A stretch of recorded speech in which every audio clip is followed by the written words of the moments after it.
Apparently, I've been dating my best friend for a year without knowing it. 18F, 19M? I've known my best friend for 5 years. Although we've taken different classes and courses, we've always been part of the same friend group over time. He has genuinely become one of the best people I know, and it seems like he only gets better every day.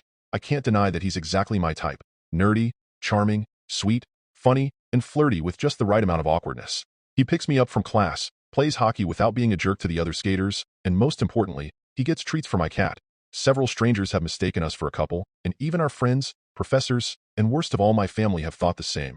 He's kind of perfect, but I've never even considered making a move on him. He's never shown any romantic interest in me, and we are just friends, nothing more. Or at least, that's what I thought. Today, he was spending the afternoon at my dorm, something he's been doing for about a year now. We were lying on my bed, mindlessly watching Sonic cartoons when he suddenly said, "So, baby, where do you want to go this Friday?" This was the first time he'd ever called me baby, and it completely shocked me. Instead of asking why, I froze and simply responded, "What's happening Friday?" He turned to me, kissed me for the first time, then hugged my waist and said, "Our 1-year anniversary, idiot. I'm making reservations." I was completely stunned. I genuinely didn't know what to say. I was gobsmacked. The guy I thought was my best friend, who had never shown any romantic interest, was under the impression that we had been dating for an entire year. I stayed silent while he continued hugging me and scrolling on his phone, my mind racing to figure out what to say. Then his phone rang. It was his mom, and he put her on speaker. She said, "Hi, are you still with your girlfriend?" So now his mom thought we were dating too. He told her yes and asked why she called. She requested his help with some private matters I won't disclose here. He turned to me and said, "Sorry, I'll be back in a bit, sweetheart." I just nodded and said, "All right, see you in a bit." No questions, no screaming, just acceptance. He got up, put on his sneakers, and leaned down to kiss me again, which I just accepted at this point. It was a nice kiss, except my mind was somewhere else. After he left, I received a text from his coach. "Tell boyfriend's name to come tomorrow at 7 p.m. He'll only listen if it's you." What do you mean only me? You're the responsible adult tasked with training these hockey players. Why do you depend on me to bring him to you? That led me down a rabbit hole of finding out who knows we're dating. Apparently, the majority of the people I talk to think we're dating. Or more accurately, know we're dating and just never mentioned it to me. I don't think it's a prank, solely based on the fact that his mom called me his girlfriend. They don't have the closest relationship. She's a very traditional, conservative, and religious Korean woman. Always serious and does not play around. When she realized early on that her son did not agree with many of her opinions, she stopped caring for him fully, only keeping it civil for the rest of the family and friends. There's nothing he could have done to have her go along with something like this, especially when she wants him to marry a young Korean girl, which I'm not. Also, he just doesn't seem like the kind of guy to play with people like this. He might be dumb and oblivious, but not horrible. I don't know what to do now. He's a great guy, don't get me wrong. And if the last 5 years are any indication, he would be, or is, a great boyfriend, maybe even a future husband. But I've never looked at him that way, so I can't say I love him. When this occurred, it was like the glass shattered, and I saw how differently he looked at me, how he talked and acted, things that never changed since the beginning, but for some reason, I never noticed. I can't pretend I love him like that. I wasn't thinking about him in that sense all this time, but on the other hand, I don't want to hurt him. He clearly thinks we've been together for that long, so he must have strong feelings for me, and I don't want to step on them and scare him. I can't just keep dating him, though, something that I've apparently been doing for a year. I could learn to love him eventually. It wouldn't take much, to be honest, but it wouldn't be fair to him or me. In my defense, who dates someone and just doesn't ask them about it? If the roles were reversed and a year ago, something happened where I thought, I love him, this was probably a date. We're probably dating right now, I would have confirmed with him or at the very least said something over the following year, not only at the 1-year mark. I just don't know what to do. I'm scared and angry, disappointed in myself for not recognizing the situation sooner. I feel like I'm stuck between a rock and a hard place. The last thing I want is to hurt him, but I also don't want to lie to him. How should I go about this with him? Update. It turns out he's just dumb and sad, or maybe crazy and psychotic. I gave him way too much benefit of the doubt. I brought it up to my psychiatrist, showed her the Reddit post I made, and shared a few of the messages I'd received. She basically had the attitude of, "Hey, remember that great guy? Well, he's a piece of shit now, so let's learn about moving on and not reminiscing on a broken friendship," which I think is the best way to approach this. To be honest, I don't remember much because I wanted to cry from the moment he started talking. I stayed quiet and only spoke very little because I didn't want to make a bigger scene than it already was. I just let him talk for a few hours and then dipped. Towards the end, he was shouting and unpredictable. People were looking, and I just wanted to go home. I decided we should meet up in a public space. Before his practice, I sent him a text and asked if he wanted to meet up at a coffee shop we both know. He called, said yes, and added, "You sound serious. Should I be worried?" To which I replied, "Honestly, yes, you should." He told me to stop joking and then went on to his practice. Fast forward a couple of hours. I'm sitting there, and he comes in, sits in front of me, and thanks me for the food I ordered for him. We start eating. I'm a nervous wreck, and he notices, which led to him asking, "Are you really okay? My name? You didn't seem good a while ago, and from what you said, I'm actually worried now." So I laid it out for him. I asked him why he thought we were dating, why everyone else did, and what led him to believe that. Now, he's just quiet, and I'm staring at him, waiting for an answer.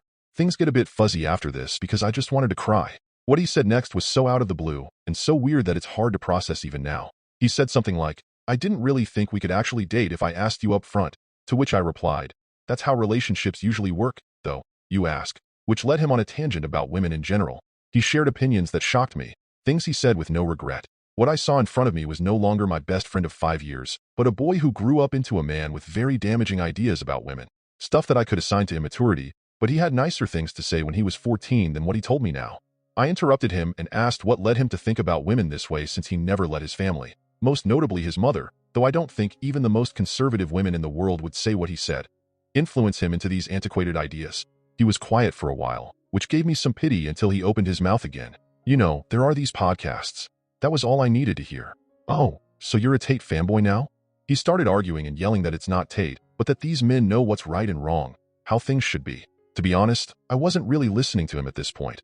I just wanted to get out of there and cry. I was hearing the words, but nothing was registering. Some of the milder things he started yelling were about women and our relationship with food and how we should have a limited amount, how we're so vulnerable and emotional, ready to blame men for everything, and how we start yelling at every little inconvenience, which is funny in hindsight. He even said that menstrual issues were a hoax and that I was no doubt lying when I couldn't walk for my period pains because I wanted his attention, and that no girl can possibly feel greater pain than a man.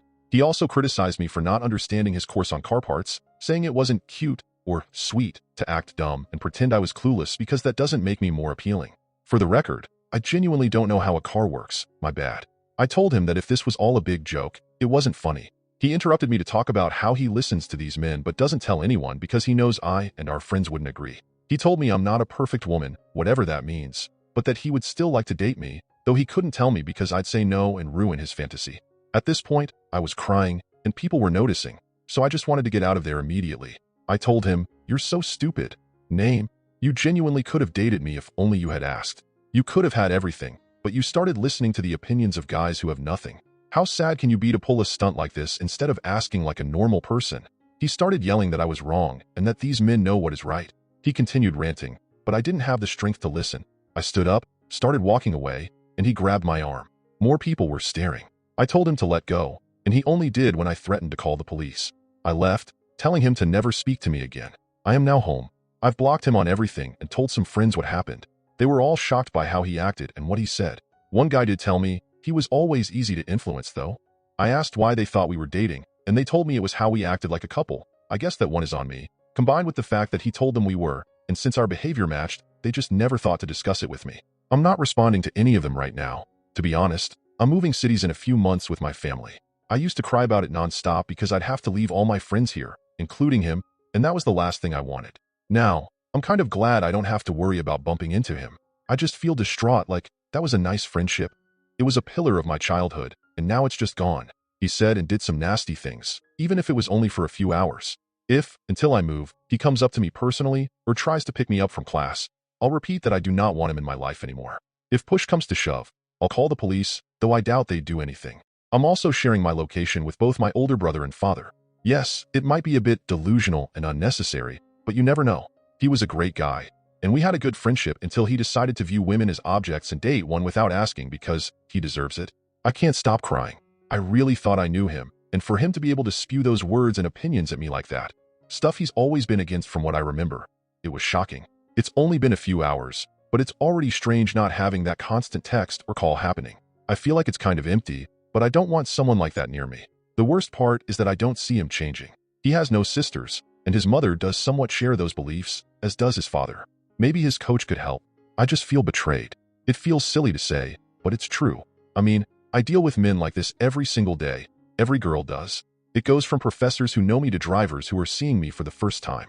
Comments range from just telling me I'm pretty to more gruesome stuff. I'm used to it, but I never expected it from someone so close to me, someone I trusted. I don't know when he started thinking like this, but now it has me feeling all gross and dirty. If he thinks like this about me and never said it, I don't even want to know what he thinks about our mutual trans friend, what his opinions are really like when he's always been nice and respectful to her. It does make me chuckle a bit that some of the things he said were just so textbook misogyny that it seems like he learned them from a Joker Sigma Instagram account. It's so stupid. It's kind of hilarious if you omit the part where he said rape is not a real problem. I thought I had a nice friend by my side, but I guess not. Never trust a guy, even if you grew up with him, because eventually they'll disappoint you.